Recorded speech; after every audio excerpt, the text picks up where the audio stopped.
অবিশ্বাস্য Zimbabwe, অপ্রতিরোধ্য Zimbabwe. এই জিম্বাবুয়েকে থামানোর সাধ্য আছে কার?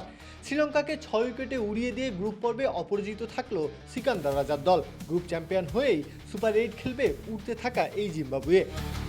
সুপার 8 নিশ্চিত হয়েছে আগে ভাগেই। নিয়মরক্ষার ম্যাচে নিজেদের শক্তিমত্তার যাচাই পর্ব। সেখানে টস জিতে আগে ব্যাটিং বেছে নেয় শ্রীলঙ্কা, আর শুরু থেকেই অসহায় হতে বাধ্য হয় জিম্বাবুয়ের বোলাররা। প্রথম নিশাঙ্কা আর কুশল পেরেরার আগ্রাসী ব্যাটিংয়ে আধিপত্য ধরে রাখে স্বাগতিকরা। 54 রানের মাথায় কুশল ফিরে যান ঠিক, তবে নিশাঙ্কা আর তার ব্যাট অবিচল রইল 22 গজে।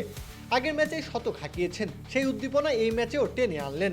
50 দেখা পেলেন অনায়াসেই। শেষমেশ থামলেন 41 বলে 62 রানের ইনিংস খেলে। শেষটাতে পবন রত্নায়কের ঝড়ো 44 রানের সুবাদে স্কোরবোর্ডে 178 রান তোলে শ্রীলঙ্কা।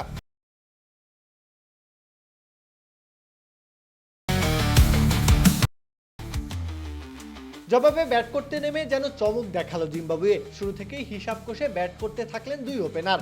ফলাফলস্বরূপ ওপেনিং জুটি থেকেই আসে 69 রান। ম্যাচের গতিপথ নির্ধারিত হয়ে যায় তখনই। এক প্রান্তে দখল নিয়ে নেন Brian Bennett. Back to back 50 আসে তার কাছ থেকে। ক্যাপ্টেন সিকান্দার রাজাও ছুটতে থাকেন ঝড়ের গতিতে। তার 26 বলে 45 রানের ইনিংস অনেকটাই সহজ করে দেয় সবকিছু। শেষ ওভারে সমীকরণ দাঁড়ায় 8 রান। যথারীতি কোনো ভুল করেনি জিম্বাবুয়ে। 179 রানের লক্ষ্যটা অনায়াসেই পার করে ফেলে তারা। শ্রীলঙ্কাকে হারায় 6 উইকেটে। অস্ট্রেলিয়ার মতো দলকে গ্রুপ পর্বে বিদায় করে দেওয়া, শ্রীলঙ্কার ঘরের মাঠে তাদের গুড়িয়ে দেওয়া। এই জিম্বাবুয়ে যেন রূপকথার গল্প থেকে উঠে আসা দল। সুপার 8-এ যে বাকিদের কাজটা সহজ হবে না তা এখন অনুমান করাই যায়। প্রত্যহ কাব্য, খেলা 71।